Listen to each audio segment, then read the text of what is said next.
The envelope had arrived on a Tuesday, slipped beneath my apartment door while I slept. No postage. No return address. Just thick, cream-colored parchment that smelled faintly of roses and something darker. Something that made the hairs on the back of my neck stand up even before I broke the wax seal. Callum Archer, it read in elegant script that seemed to shimmer in the morning light. You are cordially invited to the autumn equinox banquet at Thornhaven Estate. Formal attire required. Midnight arrival. A car will be sent. I should have thrown it away.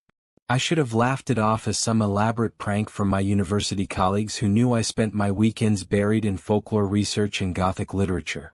But something about the weight of that paper, the precision of those letters, the way my name was written as if the author knew the exact rhythm of my heartbeat, it all felt terrifyingly real. I was a researcher after all. My dissertation focused on vampire mythology across European cultures, tracing the evolution of bloodlust narratives from medieval superstition to modern romantic fantasy. I'd spent 3 years analyzing texts, interviewing elderly villagers in Romania, photographing crumbling castle ruins in Transylvania. But I'd never believed. Not really. Vampires were metaphors, representations of plague, of aristocratic excess, of forbidden desire. They weren't real. The car arrived at 11:30, a sleek black vehicle that looked like it had driven straight out of the 1920s yet moved with impossible silence. The driver never spoke, never turned around, never acknowledged my nervous questions about where exactly we were going. We drove for what felt like hours through countryside I didn't recognize, past forests so dense they seemed to swallow the moonlight whole, until finally we turned down a lane lined with ancient oaks whose branches formed a tunnel overhead. Thornhaven Estate rose from the landscape like a fever dream made stone. It was a Gothic masterpiece, all soaring spires and gargoyle-studded towers, stained glass windows that glowed with warm light from within, massive wooden doors carved with intricate patterns that seemed to shift and change when you looked at them too long. This wasn't some restored historical property turned boutique hotel. This was old. Ancient. The kind of old that predated records and reasonable explanation. My heart hammered as I climbed the stone steps. The doors opened before I could knock, revealing a grand entrance hall where dozens of other guests milled about in formal attire. They looked normal enough at first glance. Men in perfectly tailored suits, women in elegant gowns that ranged from classically timeless to daringly modern. But there was something off about all of them, something I couldn't quite name. Their movements were too fluid. Their skin too perfect. Their eyes too bright in the candlelight that illuminated the space with warm, golden radiance. A woman in a deep burgundy dress approached me with a smile that didn't reach her eyes. "First time?" she asked, her voice like honey poured over gravel. Yes, I managed. I'm not entirely sure why I'm here actually. The invitation. Oh, the invitation, she laughed, a sound like wind chimes in a storm. How delightful. You're one of the mortals then. How brave of you to come. She leaned closer and I caught the scent of her perfume. Roses and copper and something ancient. Word of advice, darling. Don't sit in any seat that has a red rose beside the plate. Those are reserved. Everything else is fair game. Before I could ask what she meant, a bell chimed, deep and resonant, vibrating through my chest like a second heartbeat. The crowd began moving toward a set of massive double doors that had just swung open, revealing a banquet hall that stole the breath from my lungs. The banquet hall defied physics and reason. It stretched impossibly far, yet somehow felt intimate. The ceiling soared at least 50 feet overhead, painted with murals that seemed to move in the flickering candlelight, scenes of ancient battles, moonlit forests, elegant figures dancing through centuries. Massive stone pillars carved with intertwining roses and thorns supported Gothic arches, each one lit by clusters of candles and ornate golden sconces. But it was the table that commanded attention. A single, enormous table ran the length of the hall, covered in midnight blue cloth embroidered with silver thread that caught the light like captured starlight. Place settings stretched in both directions, fine china painted with gold leaf, crystal glasses that refracted candlelight into rainbow prisms, silverware that looked sharp enough to be weapons. And everywhere were candles. Hundreds of them in tall candelabras, creating a warm golden glow that should have felt welcoming but instead felt like standing inside the belly of some beautiful, dangerous creature. The guests filed in with practiced ease, clearly familiar with the protocol I couldn't begin to guess at. I hung back, watching, trying to understand the social choreography playing out before me. There was a hierarchy here, I realized. The seats closer to the far end of the table, a raised section I could just make out through the crowd, those were taken first by the most elegant, the most graceful, the most unsettling of the attendees. I spotted the woman in burgundy taking a seat about midway down, and she caught my eye with an encouraging nod. There were indeed red roses placed beside certain settings. Not many, perhaps a dozen scattered along the table's length. Those seats remained conspicuously empty even as the hall filled. The smart thing would have been to sit near the entrance, in the most unremarkable, anonymous position possible. But I've never been accused of excessive wisdom, and my researcher's curiosity had fully engaged. I found myself drawn forward, moving through the crowd with my eyes fixed on those empty seats marked with roses. Who were they for? What made them special? And why did every vampire in the room, because I was now certain that's what they were, give those seats such a wide berth? The bell chimed again and the remaining guests rushed to find seats. In the sudden flurry of movement, I was pushed forward, jostled by bodies that felt too cold through their formal attire. I stumbled, caught myself on the back of a chair, and found myself at the raised section of the table. The head table, I realized with growing dread. There were 5 seats here, elevated slightly above the rest of the hall. For had red roses beside the plates. The center seat, larger than the others, throne-like in its carved wooden grandeur, was clearly meant for someone of supreme importance. To its right, the first seat down was unmarked. No rose. Just an empty chair with the same fine place setting as everywhere else. In my confusion and the press of bodies finding their places, in the dimming of some candles and the brightening of others creating disorienting shadows, I made a choice that would alter the course of my existence. I sat down in that unmarked seat. The reaction was immediate and total. Every conversation in the hall ceased. Every movement froze. The silence that fell was so complete I could hear the candle flames crackling, could hear my own pulse thundering in my ears. Hundreds of eyes turned toward me, and in that moment I understood what a rabbit feels when it realizes the rustling in the bushes is not the wind. "Oh," said a voice beside me, melodious and amused. "How very interesting." I turned my head, slowly because some instinct screamed at me not to make sudden movements, and found myself staring at the most beautiful and terrifying creature I had ever seen. She had materialized in the throne-like seat beside me, though I would have sworn it was empty just seconds before. Her hair fell in waves of deep red, not auburn or copper but the color of fresh blood in candlelight, dark crimson with lighter highlights that seemed to glow. Her skin was porcelain pale, flawless, luminous in a way that had nothing to do with makeup and everything to do with not having living blood flowing beneath it. And her eyes. God, her eyes. They were red. Not the pink of albinism or the brown red of certain lighting. Pure crimson irises that seemed to glow with their own internal light, fixed on me with an intensity that made it hard to breathe. She wore armor, actual armor, but armor like I'd never seen outside of museum displays or fantasy films. Blue-black metal plates shaped to her form with masterful craftsmanship, covering her torso and shoulders while allowing fluid movement. Beneath it, fabric that looked like silk but moved like living shadow. Intricate jewelry adorned her neck and ears, pieces that looked ancient and priceless, embedded with rubies that matched her eyes. And there, near her temple, I could see markings. Not tattoos but something that seemed carved or branded into her skin, arcane symbols that pulsed very faintly with red light.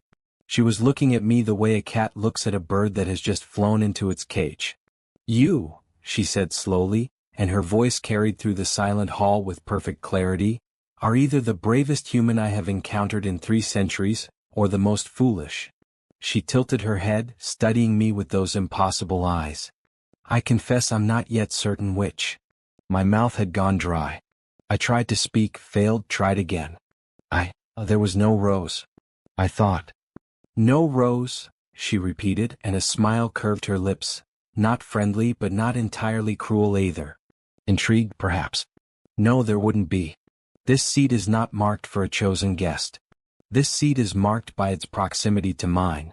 This seat is for my consort. The word hung in the air like a blade about to fall. I don't have a consort, she continued, that smile widening to show teeth just a fraction too sharp to be human.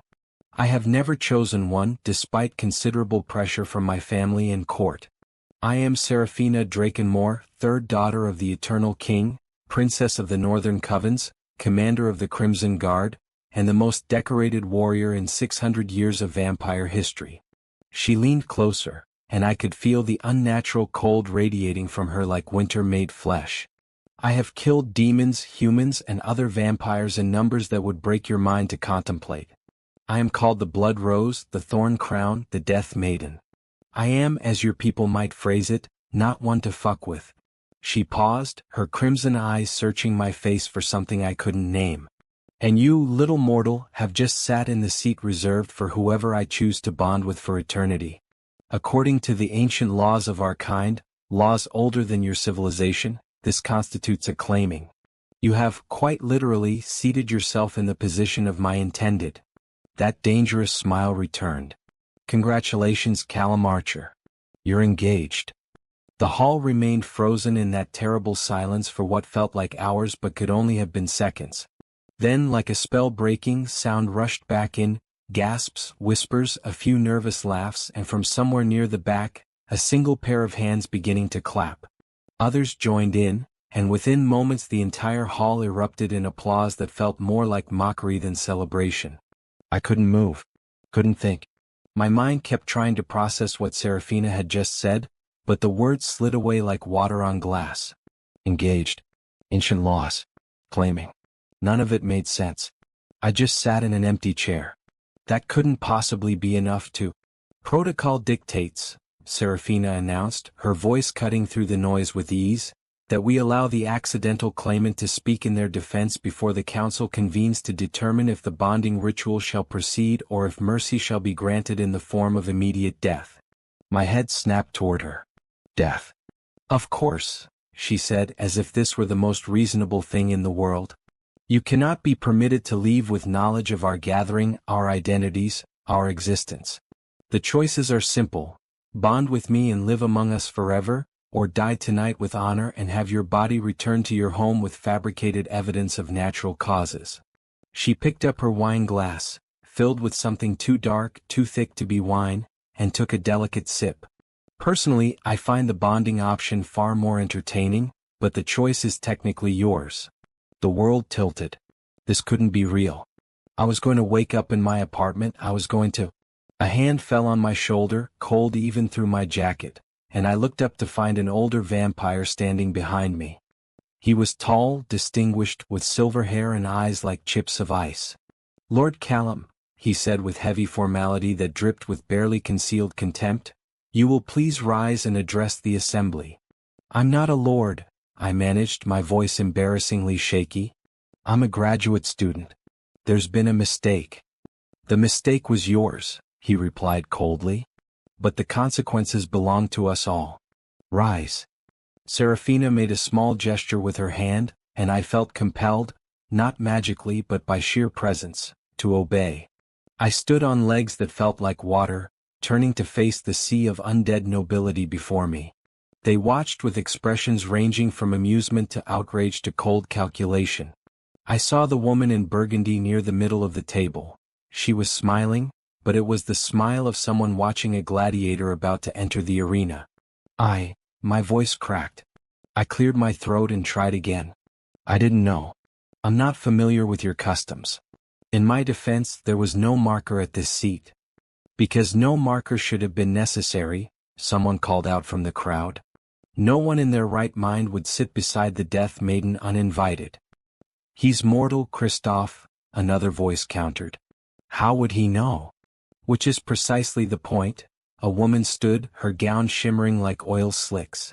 Mortals do not belong at the equinox banquet.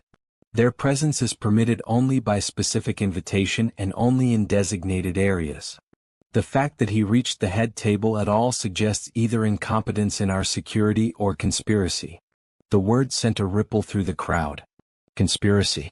I saw expressions hardening, saw hands moving to rest on weapons I hadn't noticed before. Enough. Serafina's single word silenced them all. She stood in one fluid motion, her armor catching the candlelight and throwing it back in sharp gleams. There is no conspiracy. I can smell the truth on him as clearly as I smell his fear, and oh, he is very afraid. She circled around the table to stand beside me, and I realized with a start that she was exactly my height. Somehow I'd expected her to be taller, but no, we stood eye to eye. He is exactly what he appears to be, a curious fool who wandered where he didn't belong and got more than he bargained for. She reached out and took my chin in her hand, turning my face toward hers. Her skin was cold as marble and just as hard. Look at me, Callum Archer. I had no choice. Her crimson eyes filled my vision and I felt something, a presence, pressing against my mind.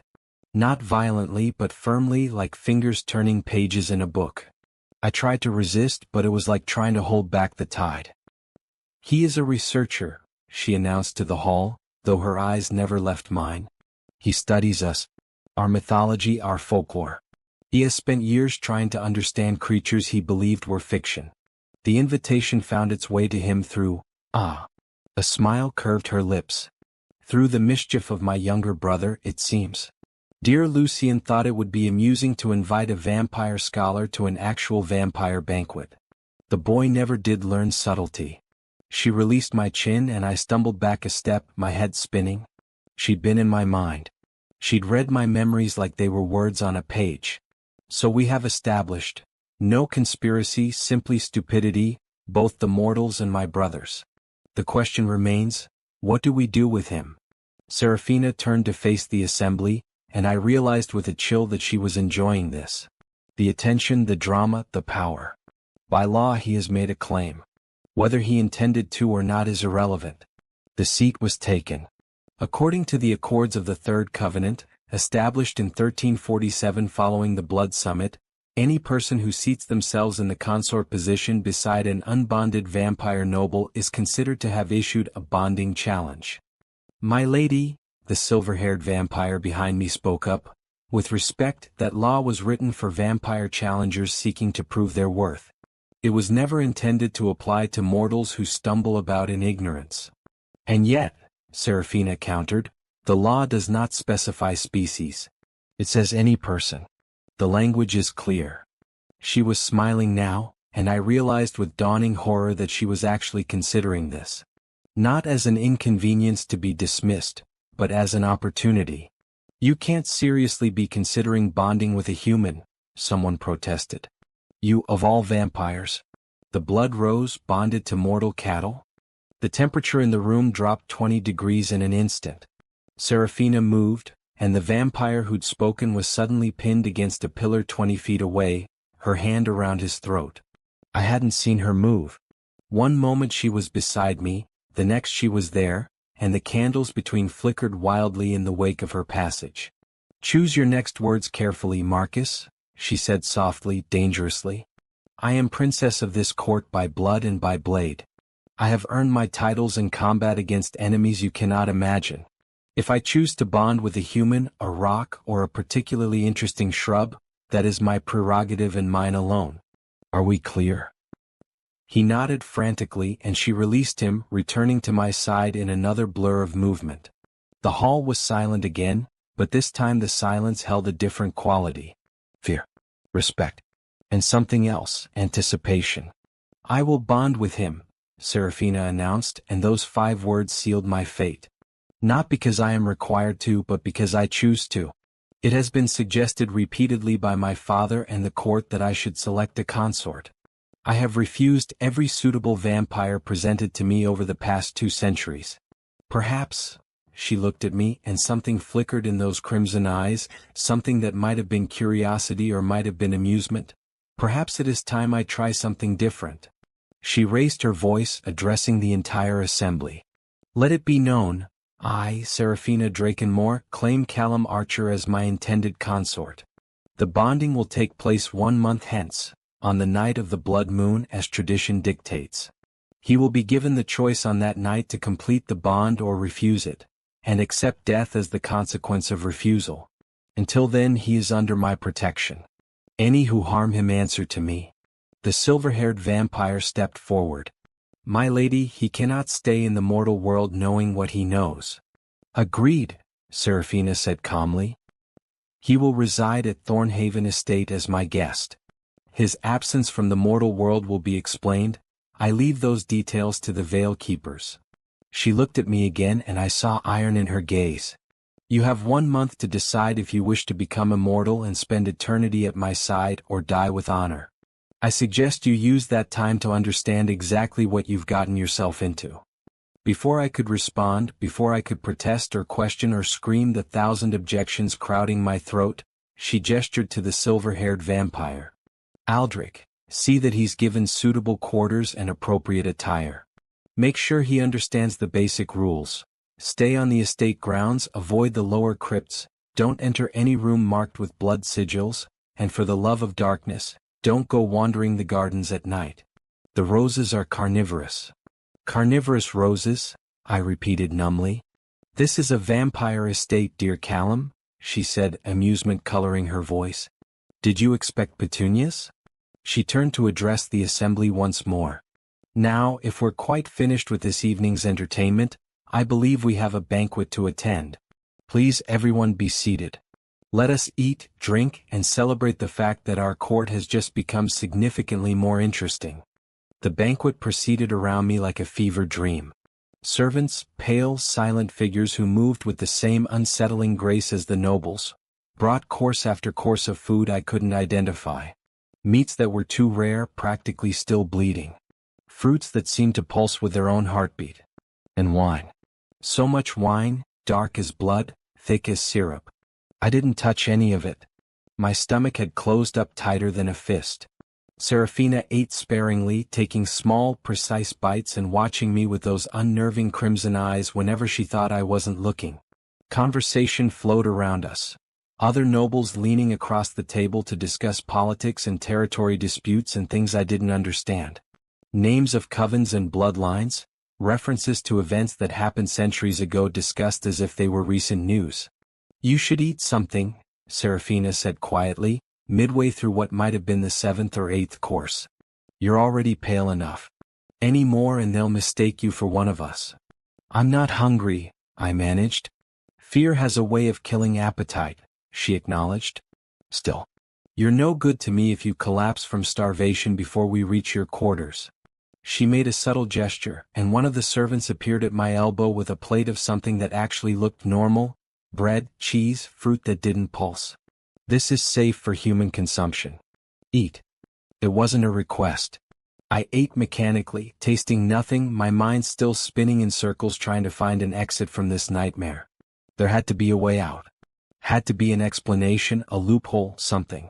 "There isn't," Serafina said, and I realized with fresh horror that she was still reading my thoughts. "I'm not actively intruding if it's any consolation. Your surface thoughts are simply very loud.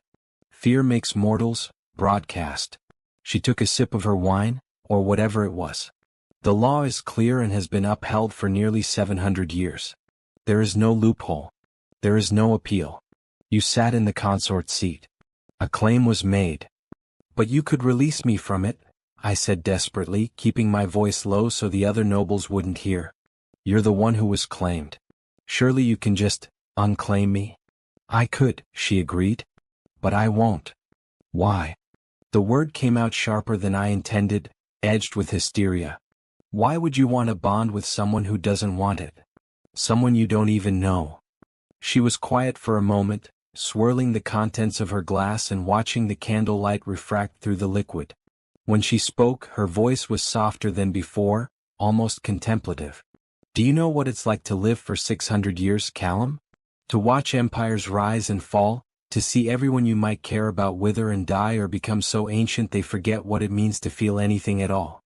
I have been a warrior my entire existence. I have perfected the art of violence, mastered combat in every form imaginable. I am respected, feared, powerful beyond measure." She looked at me and for just a moment, I saw something in her eyes that looked almost like loneliness. "And I am unutterably bored." The admission hung between us like a confession in a church. Every vampire presented to me as a potential consort has been the same, she continued. Ancient, powerful, political. Chosen for bloodline compatibility and strategic advantage. They bore me to tears. I can no longer cry. But you, a smile flickered across her face. You stumbled into my world by accident, sat in a seat that should have terrified you, and now you're eating cheese while surrounded by creatures who could tear you apart in seconds. You're either magnificently brave or magnificently stupid, and either option is more interesting than anything I've experienced in a century. So I'm entertainment? I asked, not sure if I should be offended or relieved. You're unexpected, she corrected. And I've learned to value the unexpected. She set down her glass with a decisive clink. Now finish your food. You'll need your strength. Aldrich will show you to your chambers, and tomorrow your education begins. Education. If you're to survive a month at Thornhaven Estate, you need to understand our ways. Our rules. Our dangers. She stood, and the entire hall fell silent again. Which brings me to my first lesson. Never assume safety within these walls. Thornhaven is beautiful, but it is not benign. Stay alert. Trust no one. And if you must venture anywhere alone, which I strongly advise against, carry iron and salt. Some of the older things in this place predate even vampires, and they do not honor my protection. With that cheerful warning, she swept from the hall, her armor catching the candlelight in brilliant flashes. The moment she was gone, the tension in the room eased noticeably, and conversations resumed at normal volume instead of the hushed whispers that had dominated since my catastrophic seating choice. Aldrich appeared at my shoulder. Lord Callum. If you'll come with me. I'm not a lord, I protested weakly, standing on shaking legs. You are betrothed to a princess, he replied, his tone making it clear he found this fact distasteful. That makes you a lord by courtesy if not by blood. Now come. Your chambers are prepared. I followed him from the banquet hall, acutely aware of the eyes tracking my movement. We walked through corridors that seemed to shift and change when I wasn't looking directly at them, past portraits whose eyes definitely moved, up staircases that spiraled in ways that defied geometry. Thornhaven Estate was vast beyond reason, and I had the distinct impression that it was alive in some fundamental way, aware of the parasite, me, moving through its stone veins. Here, Aldrich said finally, stopping before a heavy wooden door carved with intricate patterns. These will be your chambers for the duration of your stay. You'll find appropriate clothing in the wardrobes. Servants will bring meals at regular intervals. You are confined to this wing of the estate unless accompanied by myself, the princess, or another noble she designates. Is this understood? Am I a guest or a prisoner? I asked. His smile was cold. At Thornhaven Estate, there is often little difference. He opened the door and gestured me inside. Sleep if you can. Tomorrow your real trials begin. The chambers were obscenely luxurious. A massive four-poster bed dominated the space, draped with curtains of deep burgundy velvet. Bookshelves lined one wall, filled with leather-bound volumes whose titles I couldn't read in the dim light. A fireplace crackled with flames that burned blue at their heart. Windows, tall, Gothic-arched windows, looked out over grounds illuminated by moonlight that seemed too bright, too silver. I walked to the window and looked down. The estate gardens spread below, a maze of hedges and fountains and flowers that glowed faintly in the darkness. And there, moving among the roses, I saw shapes. Humanoid but wrong, their movements too fluid, their limbs too long. As I watched, one turned its head toward my window and I stumbled backward with a gasp. Its face had been a mass of petals and thorns, and where eyes should have been were blooming roses. Carnivorous roses. She hadn't been joking. I backed away from the window, my heart hammering. This was insane. All of it. I needed to think, needed to plan. There had to be a way out. I was a researcher, damn it. I solved problems through investigation and logic.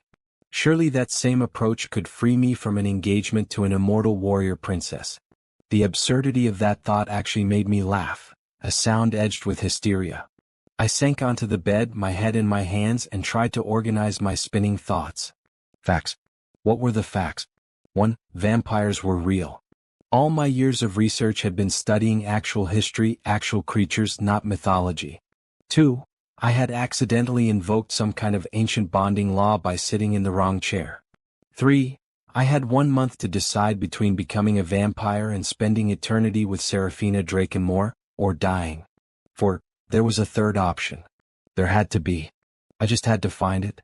I looked at the bookshelves, hope stirring in my chest. If anywhere had information about vampire law and customs, surely it would be here, in a room designated for a potential consort. I stood and approached the shelves, pulling down volume after volume. Most were in languages I didn't recognize, flowing scripts that looked almost Arabic, harsh runes that might have been Nordic, elegant characters that could have been ancient Chinese.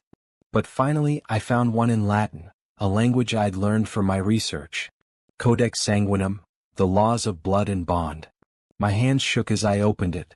The pages were vellum, probably actual animal skin, and the ink was a dark russet that I tried very hard not to think about. I flipped through until I found a section marked De Consortio Eterno, concerning eternal consorts.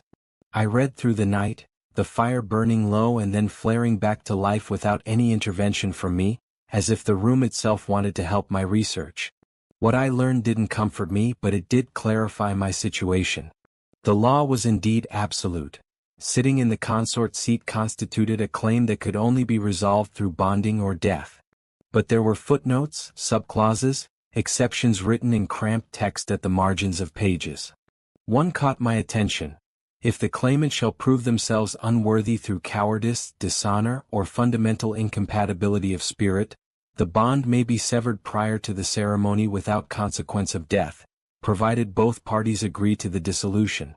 Unworthy. That was it. That was my way out. If I could prove myself unsuitable as a consort to the deadliest vampire princess in existence, she would be forced to release me. And how hard could that be? I was a human academic who got winded climbing 3 flights of stairs. She was a 600-year-old warrior who'd killed demons. We were about as incompatible as 2 beings could possibly be. I just had to make her see it. As dawn light, or what passed for it in this place, began to filter through the windows, I finally allowed myself to collapse onto the bed. I had a plan. It was a terrible plan with 1,000 ways it could go catastrophically wrong, but it was something. Hope, thin and fragile as spider silk. I fell asleep still wearing my suit, my shoes, ready to run if the opportunity presented itself.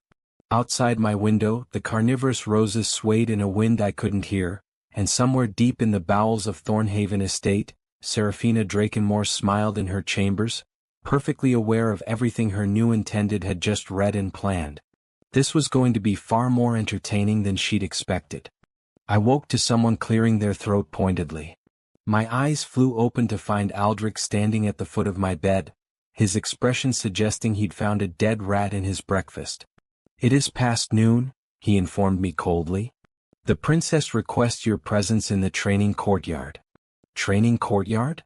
I sat up, my body protesting. I'd slept in my suit and everything ached. What training? Your education, Lord Callum. Did you imagine you would spend the month reading in your chambers? His tone suggested he found this possibility both typical and pathetic. The princess has decided that if you are to be her consort even temporarily, you must at least learn the basics of our world. Beginning with how not to immediately die in it. 20 minutes later, dressed in clothes that had appeared in my wardrobe overnight, dark trousers, a simple shirt, and a leather vest that looked distinctly medieval, I followed Aldrich through the labyrinthine corridors of Thornhaven to what he called the training courtyard. It was not a courtyard. It was an arena. The space was enormous, open to the sky but surrounded by high stone walls carved with what looked like protective runes. The ground was hard-packed earth, stained with what I desperately hoped was just rust. Weapon racks lined the walls, swords, spears, maces, things I didn't have names for that looked like they came from nightmares. And in the center of it all stood Serafina. She traded her formal armor for training gear, leather pants and a sleeveless top that revealed arms corded with lean muscle and marked with scars that stood out pale against her already pale skin. Her crimson hair was pulled back in a braid, and her eyes tracked my approach with predatory focus. "You're late," she said. I didn't know I had an appointment. At Thornhaven, you have whatever appointments I decide you have. She gestured to the weapon racks. Choose something. My stomach dropped. I'm not fighting you. Correct. You would be dead in approximately 4 seconds, and that would be a waste of a moderately interesting month. She pulled 2 wooden practice swords from a barrel near the wall. We're starting with the absolute basics. How to hold a weapon without dropping it, how to stand without falling over, how to block a blow without shattering every bone in your arm. Thrilling stuff. I'm not a fighter, I protested. I'm a researcher. I work with books, not swords. Yes, I'm aware. I can smell the dust and desperation on you. She tossed me one of the wooden swords. I fumbled the catch and it clattered to the ground. Her expression didn't change, but I felt my face burn with embarrassment. But if you're going to survive in our world, even for just a month, you need to understand violence. How it moves. How it thinks. You need to recognize a threat before it kills you. I picked up the sword, the wood heavy and awkward in my hands. And if I prove spectacularly bad at this? Then you prove spectacularly bad at it and we try something else tomorrow. She moved into a stance that looked casual but somehow radiated danger. But you might surprise yourself. Fear is an excellent motivator and you, Callum Archer, are very afraid. Now basic stance. Feet shoulder width apart, dominant foot slightly back, weight on the balls of your feet, knees soft. Show me. What followed were the most humiliating 3 hours of my life. Serafina was a patient teacher.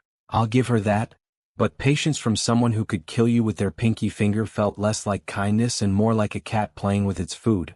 She corrected my stance, adjusted my grip, demonstrated blocks and parries with fluid grace that made it look effortless. When I tried to replicate her movements, I looked like a drunk giraffe. Again, she said for what must have been the 100th time as I fumbled another basic parry. I'm trying, I gasped, sweat pouring down my face despite the cool air. Serafina didn't sweat. Didn't even breathe hard. Because she didn't breathe at all unless she chose to. No, you're thinking. Stop thinking. Your mind is your greatest weapon in most circumstances, but in combat it's a liability. React. Feel. Move. She demonstrated again, her wooden sword flowing through a series of movements like water. Your body knows what to do if you let it. You just have to get out of your own way. Easy for you to say. You've had 600 years to practice. True. Which means I remember what it's like to be terrible at this. Everyone starts terrible. She lowered her sword, studying me with those unsettling crimson eyes. Take a break. Drink water. Breathe. I collapsed onto a stone bench at the arena's edge, my entire body shaking with exhaustion. A servant appeared from nowhere with a pitcher of water and a cup. I drank gratefully, trying to slow my hammering heart. Serafina sat beside me, not close enough to crowd, but near enough that I was acutely aware of her presence. You did better than I expected, she said. I dropped the sword 6 times. Yes, but you picked it up 6 times. That's what matters. She leaned back, tilting her face toward the cloudy sky. Most humans I've known would have given up after the first fall. Pride is a powerful thing and humiliation kills it faster than any blade. I don't have much pride left to kill, I admitted. Not after last night.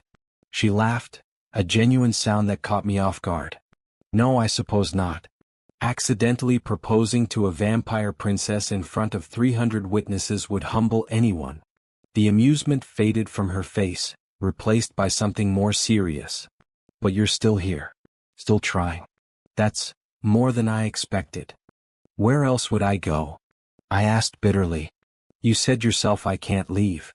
You could have spent the day hiding in your chambers, reading your books, wallowing in despair. Instead you came to the training yard. You're making an effort. She turned those red eyes on me and I saw something in them I couldn't quite name. Respect? Interest? Why? Because I need you to see I'm unworthy. Because I'm trying to fail spectacularly enough that you'll release me from this insanity.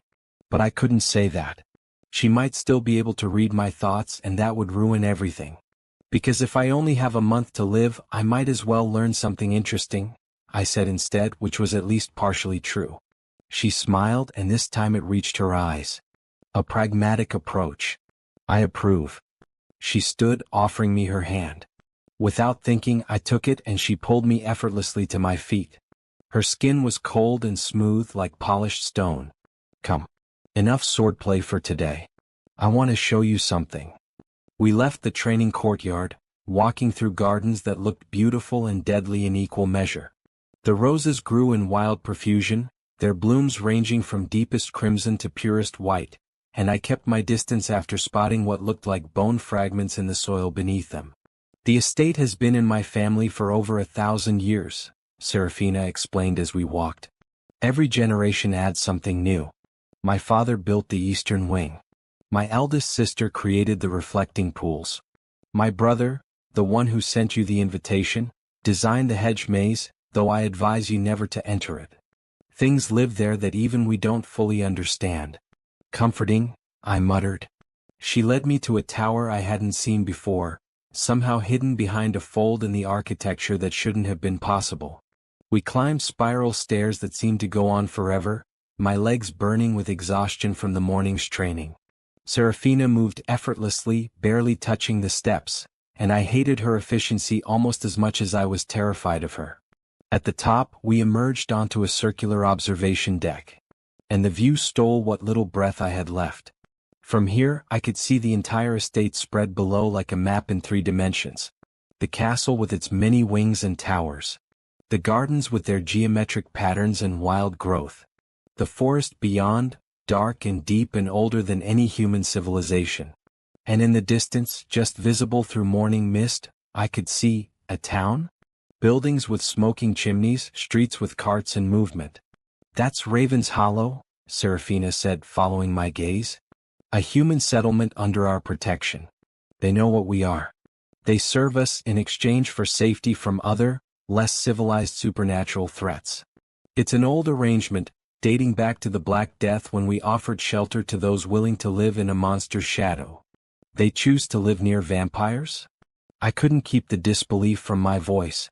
They choose survival. The world beyond our borders is more dangerous than you know, Callum. Vampires are not the only things that hunt in the dark. We're simply the most organized. She leaned against the stone parapet, her expression thoughtful. That's something humans rarely understand. You think of us as the ultimate predators and you're not wrong.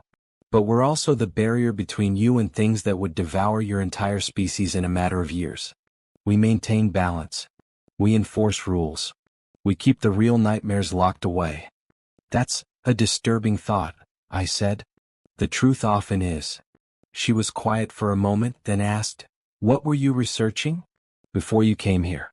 What aspect of vampire mythology fascinated you enough to dedicate years of your life to studying it?" The question caught me off guard. Why do you care? Because you're going to be here for a month, and I'm curious about what occupies your mind when you're not terrified for your life. She turned to face me fully. Humor me. I hesitated, then figured there was no harm in honesty. She could probably read it from my mind anyway. I was researching the evolution of vampire narratives across cultures. How the same basic concept, a creature that drinks blood and lives forever, manifests so differently depending on geography and time period. The Romanian Strigoi, the Chinese Jiangshi, the Malaysian Penanggalan. I wanted to understand if there was a common truth beneath all the variations. And what did you conclude? That either there are many different species all lumped under the same label, or, I trailed off, uncertain. Or, she prompted. Or vampires are incredibly adaptable. Shape themselves to fit the fears and expectations of whatever culture they're infiltrating. Become what they need to be to survive. I looked at her. Which is it? Serafina smiled, slow and dangerous. Yes. That's not an answer. It's the only answer I'm giving you today. You want to understand us? Earn it. Learn. Observe. Survive. She pushed off from the parapet. Come. I've arranged for you to meet some of the other residents of Thornhaven. Not all of them are vampires, and you should understand what else shares these walls with you. As we descended the stairs, I couldn't shake the feeling that I'd just passed some kind of test I hadn't known I was taking. And despite my plans to prove myself unworthy, despite my desperation to escape this nightmare, I felt a small, treacherous spark of curiosity about what came next. Serafina was terrifying, yes. Dangerous, absolutely. But she was also the most interesting person I'd ever met, and that was perhaps the most dangerous thing of all. The library of Thornhaven Estate made my university's collection look like a grocery store pamphlet rack. It occupied 3 floors of the southern tower, with spiral staircases connecting levels and rolling ladders providing access to shelves that stretched 20 feet high. Books in every language imaginable lined the walls, interspersed with scrolls, tablets, and bound manuscripts that looked like they predated the printing press by several millennia. But it wasn't the books that made me stop in the doorway and stare. It was the person reading them. She sat in an oversized leather chair near a massive fireplace, a book open in her lap and at least a dozen more floating in the air around her, their pages turning themselves as she read. She was young, or at least appeared young, maybe 16 or 17, with dark skin, hair styled in intricate braids woven with silver thread, and eyes that glowed a soft amber. She wore modern clothes, jeans and an oversized sweater, which somehow made her more surreal rather than less. "Callum," Serafina said, gesturing me forward, "meet Nadia. She's one of our resident scholars and the closest thing Thornhaven has to a librarian. Also, she's a witch." The floating books snapped shut simultaneously and dropped onto a nearby table with a thud. Nadia looked up, her amber eyes focusing on me with unsettling intensity. "The accidental fiancé. I've heard about you." Her accent was British, crisp and educated. "You're the first interesting thing to happen around here in ages." "So I keep being told," I said dryly. "Should I be flattered or concerned that I'm apparently everyone's entertainment?" "Both," she said cheerfully, standing and approaching with a fluid grace that made me think of dancers. "Definitely both." She circled me slowly, studying me like a specimen under glass. "Mortal. Educated. No magical ability whatsoever. Honestly, you're practically invisible to supernatural senses. That's probably how you made it to the high table without being stopped. The wards simply didn't register you as a threat." "Because I'm not a threat," I said. "I'm a graduate student." "Those aren't mutually exclusive categories," Nadia replied. "The most dangerous people I've known have been scholars. They understand how things work, which means they understand how to break them." She returned to her chair, and the books rose again, resuming their floating dance. "But that's not why Serafina brought you here. She wants me to explain the estate hierarchy. The species intermix. All the complicated social dynamics you'll need to navigate to not die horribly in the next month." Serafina settled into another chair, looking amused. "I thought it best you hear it from someone closer to your age. I've been told my explanations can be intimidating." "Terrifying, you mean?" Nadia corrected. "You're terrifying. Own it." She turned her attention back to me. "Right. Thornhaven Estate crash course. Pay attention because this literally might save your life." She waved her hand and one of the floating books flew to hover between us. Its pages flipped open to reveal an illustrated diagram of the estate, with different sections marked in various colors. First, the vampires. They're the ruling class here, obviously. You've met Serafina. She's third in line to inherit control of the entire Northern Covens, which is like being third in line for a throne that rules over several countries' worth of territory. Her father, Lord Matthias, is the eternal king, though he mostly keeps to himself these days. Been alive for over 2,000 years and is generally done with everyone's nonsense. 2,000 years, I repeated faintly. Give or take. Records get fuzzy after the first millennium. Nadia flipped to another page. Then you've got your various noble vampires, ancient families with complicated bloodlines and even more complicated politics. They mostly hate each other but maintain a fragile peace because Lord Matthias will personally destroy anyone who starts internal warfare. Then there are the younger vampires, anything under 200 years old. They do most of the actual work around here: guard duty, estate management, liaison with human settlements. And you? I asked. Where do witches fit into this hierarchy? We're independent contractors, Nadia said with a grin. I'm here because Thornhaven has the best magical library on the continent and Seraphina's father gave me unrestricted access in exchange for maintaining the estate's protective wards. Mutually beneficial arrangement. I get knowledge, they get security. Witches aren't bound to serve vampires, we have our own power structures. But many of us work with them because they're less annoying than dealing with human witch hunters. Witch hunters are still a thing? This day kept getting more surreal. Oh, very much so. Just better funded and equipped with modern technology now. She waved the concern away. But that's a different lesson. Let's move on to the others who live here. The book's pages flipped again, showing illustrations of creatures I recognized from my research and several I didn't. Lycanthropes, werewolves, have a pack that lives in the estate's northern forest under protection treaty. They're technically autonomous but swear fealty to Lord Matthias in exchange for territory. You probably won't encounter them much, they keep to themselves. Then there are the Fae. Her expression darkened. The Fae are dangerous in ways vampires aren't. Vampires are predators but they're straightforward. They want blood, they drink blood. Simple. Fae operate on rules so complex and contradictory that even they can't keep track sometimes. Never thank them, never accept gifts, never make promises, and for the love of magic, never tell them your full name. They will use it against you. Noted, I said, mentally adding another layer to my growing terror. Any Fae currently in residence? 3, Seraphina said. They serve as ambassadors from the Court of Dusk. Annoying but politically necessary. I'll make sure you're never alone with them. Then there are the ghosts, Nadia continued. Thornhaven is old enough that it's accumulated quite a collection. Most are harmless, just residual energy trapped in loops.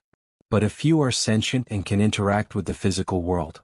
If you see a woman in a white dress crying in the East Wing, ignore her. She's been doing that for 3 centuries and she gets violent if you try to help. If you see a child with a red ball, run. Immediately. That one isn't a ghost. It's something else that looks like a ghost and you don't want to find out what it actually is. My head was spinning. This is insane. All of it. This is Tuesday at Thornhaven, Nadia corrected cheerfully. You'll get used to it. Probably. Maybe. She closed the floating book with a gesture, and it drifted back to the shelf. The important thing to remember is that everything here operates on rules. Supernatural creatures are bound by laws, ancient ones that predate human civilization. Learn the rules, follow them, and you'll likely survive. Break them out of ignorance and, she made a throat-cutting gesture. Very reassuring, I muttered. I wasn't trying to reassure you, she said. I was trying to educate you. There's a difference. She stood again, approaching me with suddenly serious eyes. But here's the real lesson, Callum. The one that matters most. Seraphina could have let you die. The law gives her that option. She chose not to. That means something in this world.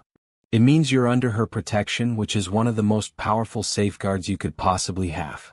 But it also means you're her responsibility.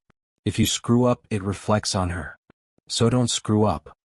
I looked at Seraphina, who'd been silent during most of Nadia's explanation. No pressure though, I said weakly. Consider it motivation to pay attention, Seraphina replied. She stood, moving with that fluid grace that made her look like she was floating. Nadia, make him a reading list. History, law, basic supernatural etiquette. If he's going to be here for a month, he should understand where here actually is. Already done, Nadia said, snapping her fingers. A stack of books flew from the shelves to land in a neat pile on a nearby table. That should keep you busy for a few days. Fair warning, some of them are in Latin and Old English. I assumed from your academic background that wouldn't be a problem. It's not, I confirmed, eyeing the stack with mixed trepidation and interest. Despite everything, despite the terror and the impossible situation, my researcher's instincts were firing. This was unprecedented access to supernatural knowledge. If I survived this, the dissertation I could write would be worthless, I realized with a crash. Because I could never publish it. Never share it. This knowledge came with a blood price, and that price was silence or death. Seraphina was watching me, and I realized she'd followed my train of thought. Yes, she said quietly. This is the burden of seeing behind the veil. You can never unknow what you now know. Never return to comfortable ignorance. Whether you choose to stay or, she didn't finish the sentence.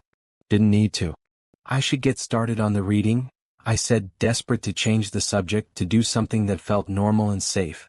Tomorrow, Serafina decided. You've had enough education for one day. Tonight, you'll dine with my family. My stomach dropped. Your family. As in, my father, the eternal king. My two sisters. My irritating brother who caused this whole situation. My uncle and aunt. Various cousins. She smiled at my expression. They're all very curious to meet the human who accidentally proposed to me. It should be enlightening. That's one word for it, I muttered. As we left the library, Nadia called after us, Callum. One more thing. I turned back. The choice you'll have to make at the end of the month, bonding or death. It's not as simple as it sounds. Bonding doesn't just mean marriage or partnership. It means becoming vampire. Dying and being reborn into immortality, your humanity burned away forever. Just make sure you understand what you'd be giving up. The weight of her words followed me through the corridors like a physical thing. Becoming vampire. Dying. Being reborn. I'd spent years studying vampire transformation mythology, the rituals, the symbolism, the cultural interpretations. But now, faced with the reality, it wasn't academic anymore. It was a death sentence either way.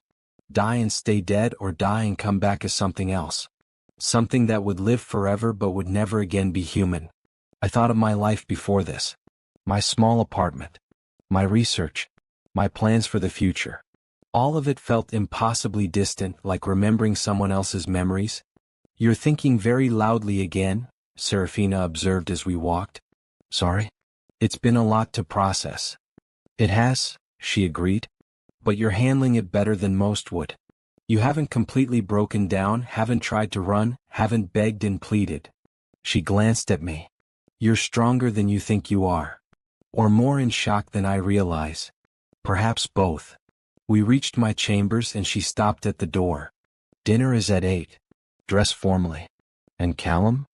Her crimson eyes held mine. My family will test you. They'll push and prod, trying to understand what kind of creature you are. Show them the same strength you've shown me today. Don't let them see fear even if you feel it. Fake it till I make it? Exactly. A hint of warmth entered her expression. You might actually survive this month after all. She left me there, and I entered my chambers feeling wrung out and overwhelmed. The books Nadia had prepared were waiting on my desk, delivered by silent servants or magic, I didn't know which. I should have started reading immediately. Should have used every moment to learn, to prepare. Instead, I walked to the window and looked out over the impossible gardens, the ancient forests, the world I'd stumbled into and couldn't escape. 1 month. 30 days to decide if I wanted to die or stop being human. And the most terrifying part was that I was no longer entirely certain which option scared me more. Aldrich arrived precisely at 8 to escort me to dinner. I dressed in the formal attire provided. Another suit, this one black with subtle embroidery at the cuffs that looked like silver thorns. I felt like I was going to my own funeral, which, given the circumstances, wasn't entirely inaccurate. Some advice, Lord Callum, Aldrich said as we walked, his tone suggesting he was offering it against his better judgment.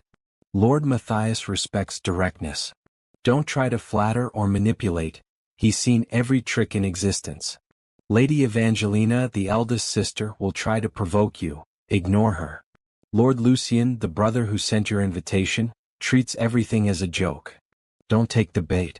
And Lady Celeste, the middle sister, is the most dangerous because she seems kind. She's not. None of them are. Except Serafina? I asked hopefully. Especially Serafina, he corrected. She's simply more honest about it. The dining room was smaller than the banquet hall but no less impressive. A table of dark wood polished to mirror brightness stretched beneath a chandelier that held hundreds of candles. The walls were covered in portraits, presumably ancestors, all with those same unsettling red or amber eyes, watching with predatory interest. 5 vampires were already seated. I recognized Serafina immediately. She changed into a gown that matched her armor's blue-black coloring, elegant and severe. She sat at her father's right hand. Lord Matthias Drakenmore sat at the head of the table, and the weight of his presence made everyone else in the room seem diminished. He was tall, with silver-white hair and eyes like frozen blood. He wore simple dark robes, no ornamentation because he didn't need it. Power radiated from him like heat from a forge. 2,000 years of existence had carved away everything unnecessary, leaving only essential danger. To his left sat a woman who could have been Seraphina's twin, except her hair was midnight black and her smile was all sharp edges. Lady Evangelina, I presumed. She watched me enter with undisguised amusement. Beside her was a younger man, or younger appearing at least, with copper-red hair and green eyes that danced with mischief. He raised his wine glass to me in a mock toast. Lord Lucian, the architect of my doom. The last woman was harder to read. She had honey-gold hair and delicate features, with eyes that seemed blue until the light caught them and revealed they were actually pale crimson. She smiled at me warmly, which somehow made her more frightening than the others' open hostility. Lady Celeste. Lord Callum Archer, Lord Matthias said, his voice like stone grinding against stone. Sit. It wasn't a request. I took the empty seat between Seraphina and Lucian, acutely aware that I was surrounded by creatures who could tear me apart in seconds. So, Lucian began cheerfully, how's the existential dread treating you? Sleeping well? Eating? Not screaming into pillows at night? Lucian, Seraphina said quietly, and he subsided, though his grin remained. Lord Matthias studied me with eyes that seemed to see through flesh and bone to whatever counted as my soul. My daughter tells me you're a researcher. That you study vampire mythology. Yes, my lord, I said, trying to keep my voice steady. Cultural anthropology with a focus on supernatural folklore. And how do you find the reality compares to the mythology? Was a test. I could feel the weight of everyone's attention on me. The mythology is incomplete. It captures fragments of truth but misses the essential nature. The cultural variations suggest either multiple species or remarkable adaptability. The power structures are more sophisticated than folklore suggests. And the political implications are entirely absent from popular narratives. Something that might have been approval flickered across Lord Matthias's face. A measured answer. Most humans either grovel or pontificate. You do neither. Groveling won't change my situation, I said. And pontificating would be absurd given how little I actually know. Evangelina laughed, the sound like breaking glass. Oh, I like him. He's self-aware. Can we keep him father? That decision belongs to Seraphina, Lord Matthias replied. Though I confess, I'm curious about her choice to uphold the bonding claim rather than simply kill him and be done with it. Every vampire at the table turned to look at Seraphina. She met their gazes calmly, taking a sip of her wine before responding. He interests me. That's reason enough. Is it? Celeste's voice was gentle, almost concerned. Sister, you've rejected every suitable vampire presented to you for 2 centuries. Now you choose a human who stumbled into our world by accident? One who will either die in a month or require transformation, becoming your eternal responsibility? It seems impulsive. I'm never impulsive, Seraphina said. Everything I do is calculated. Then what's the calculation here? Evangelina challenged. What value does he provide? He's mortal, Seraphina said simply. He sees time differently than we do. To him, a month is significant. To us it's a blink. He's lived barely 3 decades, yet he's dedicated years to understanding creatures he believed were fiction. That kind of passion, that dedication to knowledge for its own sake. When was the last time any of us felt that? When was the last time anything mattered enough to devote our limited attention to it? The table fell silent. I realized with a start that Seraphina wasn't just defending her choice to them. She was explaining it to herself. You're bored, Lord Matthias said, not accusatory but observational. The problem with immortality. Eventually you've seen everything, done everything, become so skilled at existence that nothing challenges you anymore. Yes, Seraphina admitted. And then a mortal researcher sits in my consort seat, looks me in the eye, and instead of begging for mercy he asks about species variation and cultural adaptation. He's terrified, absolutely terrified, but he's still curious, still trying to understand. When was the last time I encountered anyone, mortal or immortal, with that kind of courage? Courage or stupidity, Lucian murmured. Often the same thing, Serafina replied. The point is he's unexpected. Novel. For the first time in decades, I'm genuinely interested in how something will unfold. So he's entertainment, Evangelina said flatly. A pet project to stave off your boredom. If that's how you want to frame it. Serafina's tone suggested she didn't particularly care how her sister framed it. I should have been offended.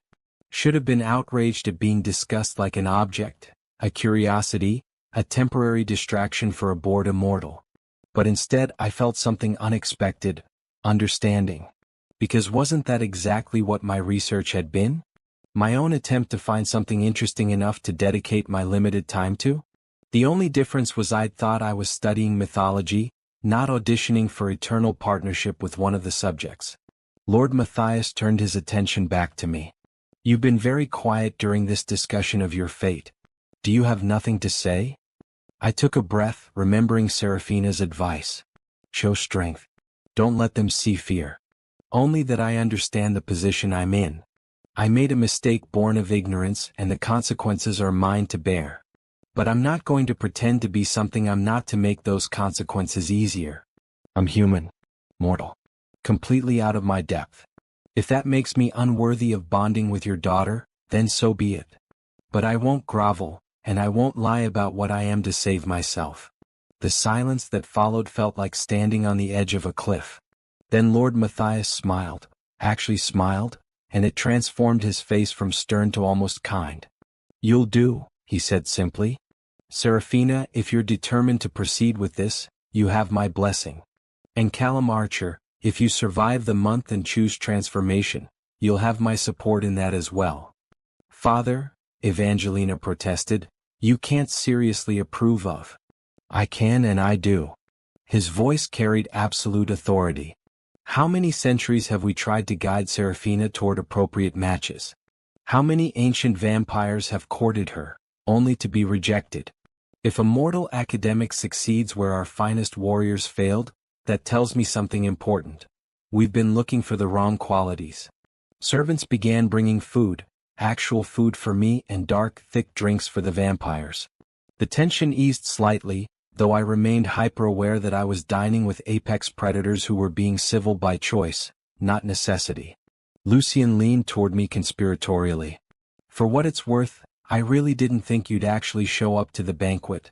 The invitation was meant to be a joke. Send it to a random vampire mythology expert, see if curiosity overcomes sense. I bet Evangelina a considerable sum that you wouldn't come. Sorry to make you lose your bet, I said dryly. Oh, I'm not sorry at all. This is infinitely more entertaining than I imagined. He raised his glass again. To happy accidents and unexpected engagements. Celeste spoke up, her gentle voice cutting through the levity. Callum, may I ask you something personal? Every instinct screamed that I should say no, but I nodded. If, at the end of the month, you choose transformation, choose to become vampire and bond with Serafina, what would you miss most about being human? The question caught me off guard. I'd been so focused on surviving, on finding a way out, that I hadn't really considered what I'd actually be giving up. I don't know. I haven't thought about it. Think about it now, she pressed. Sunlight? Mortality? The simple fact of being alive rather than undead? What defines your humanity? I looked down at my plate, at food I could taste and digest, at hands that were warm with circulating blood. What would I miss? Time, I said finally. The pressure of it. The knowledge that every moment matters because there are only so many. You said Serafina sees a month as a blink, but to me it's significant. Every day means something when you know you have a limited supply. Immortality sounds appealing until you consider what you lose. Urgency. Purpose. The drive to accomplish things before time runs out. And yet, Celeste said softly, humans waste so much of that precious time. Procrastinate, delay, assume they have more days than they do. Is your time really so well used? Probably not, I admitted. But at least we have the potential to value it. What drives you after centuries? What makes you get up at sunset when you've already experienced everything worth experiencing? Celeste smiled, but it didn't reach her eyes. That, Callum, is the question that haunts every immortal who lives long enough. What indeed? The dinner continued, conversation flowing around subjects I barely understood. Coven politics, territorial disputes with werewolf packs, negotiations with Fey courts. I ate mechanically, observing the family dynamics with a researcher's eye despite my circumstances. Lord Matthias was clearly the anchor, the source of authority everyone orbited around. Evangelina was competitive, constantly testing, looking for weaknesses. Lucian was chaos barely contained, intelligent but undisciplined. Celeste was the most subtle, asking questions that seemed innocent but cut deep. And Serafina was respected in a way the others weren't. When she spoke, they listened. When she made decisions, they didn't question. She was, I realized, exactly what she'd claimed, the deadliest among them. Not because she was the oldest or strongest, though she might be, but because she'd earned every ounce of respect through action. The titles, the reputation, the deference. All of it was built on 600 years of being excellent at violence. And I was supposed to be her consort. The absurdity of it hit me again, and I must have made some sound, a laugh or a gasp, I wasn't sure, because everyone looked at me. Something amusing? Evangelina asked archly. Just the situational irony, I said. A week ago, my biggest concern was whether my dissertation committee would approve my methodology. Now I'm having dinner with the Eternal King and contemplating whether I want to die as a human or live as a vampire. It's a significant shift in perspective. Lucian burst out laughing. I like him, he declared. He's got a sense of humor. That's rare among mortals we don't immediately kill. Low bar, I muttered, and that made even Evangelina crack a smile. By the time dessert was served, some elaborate confection I couldn't identify, the atmosphere had shifted from hostile evaluation to something almost approaching acceptance. I was still clearly an outsider, still the strange mortal who disrupted their world, but I was no longer seen as an immediate problem to be solved. Lord Matthias stood as the meal concluded, and everyone fell silent. Callum Archer, you have 1 month to decide your fate. Use it well. Learn our ways. Understand what you're choosing between. And if, at the end, you decide to join us in immortality, know that you will be welcomed, not as an outsider who stumbled in, but as family who chose to stay. He left without waiting for a response, his presence receding like a tide. The others followed in order of rank, until only Serafina and I remained at the table. That went better than expected, she said. Your family is terrifying. Yes. But they're also fair in their way. You proved yourself tonight, showed intelligence, courage, self-awareness. Those qualities matter to us more than strength or supernatural ability. She stood, offering her hand. Come. I want to show you one more thing before you retire. I took her cold hand and let her lead me from the dining room, through corridors I didn't recognize, until we reached a balcony overlooking the estate's western gardens. The moon was full and impossibly bright, painting everything in silver light. This is where I come when the weight of immortality gets too heavy, Serafina said quietly. When I need to remember why I choose to continue existing. She gestured to the view. Thornhaven is beautiful. Dangerous, yes. Deadly, absolutely. But beautiful.